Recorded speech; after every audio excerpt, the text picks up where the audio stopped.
Welcome back. In this video, I'm going to share with you how do we apply the current ratio in real life scenarios. Now in the previous video we saw and we calculated the current ratio to be 2:1. Now theoretically an ideal ratio is 2:1. Now higher the ratio, the better it would be. But is a higher ratio really good? Let us understand that through a process called scenario building. So let's say my current assets are 500 and my current liabilities are 100. So if I divide my current assets by my current liabilities, my current ratio comes out to be 5:1. Now theoretically, going by the bookish definition, a 5:1 current ratio looks good. But is it really good? Now to understand this, we will have to get to the different components of the current assets and current liabilities. So let's construct different scenarios. Scenario number 1. Let's say majority of my current assets is cash. Now this indicates high liquidity for the company because if tomorrow I have to pay off my current liabilities, I have real cash with me.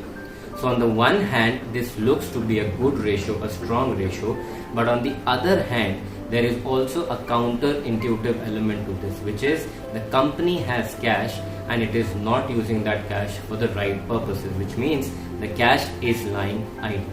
So that's scenario 1, current ratio 5:1, majority is current assets, so that it is a healthy ratio. Now scenario number 2, let's say 70% of my current assets, which was 500, are debtors. Now this ratio does not seem to indicate that it is healthy. Now why so? Now unless and until the debtors, the aging of the debtors is either less or equal to the credit policy of the company, then the ratio could be good. Because if tomorrow you need cash, you can get the cash back from your debtors. However, if the aging of the debtors is higher than the credit policy of the company, or let's say is 90 or 120 days, then it is a challenge. Now what is the challenge here? Now tomorrow if the company wants to pay back their current liabilities, they will not be able to recover cash from the debtors. So that is why it does not indicate good liquidity for the company. The other element that we need to keep in mind is as the aging of the debtors increase, it also creates a risk of non-recoverability of that money from the debtors, which is why companies will either have to create a provision for bad debts or they will have to account for actual bad debts. So if my majority of my current assets is debtors, we need to look at the aging of the debtors to understand whether this ratio is healthy or not. Now let's look at scenario number 3. Now scenario number 3 is when my current assets are comprised of 70% of inventory. Now very similar to debtors, this ratio is also not healthy because tomorrow if you need cash to pay back your current liabilities, you may not be able to sell off your inventory.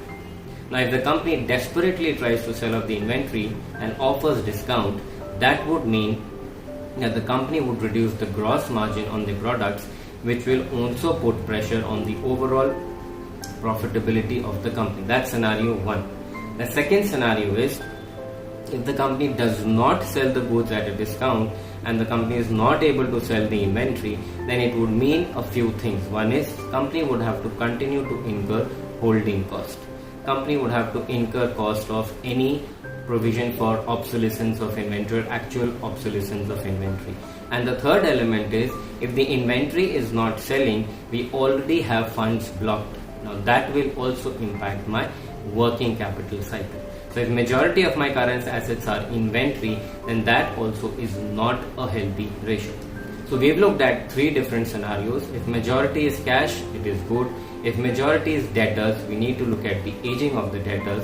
If majority is inventory, then we need to look at what is the company going to do about it. Now in this video, we looked at the different applications of the current ratio in real life scenarios. Now the ratio will vary from company to company, from industry to industry, but for us to draw sense out of it, we need to look at the components of it.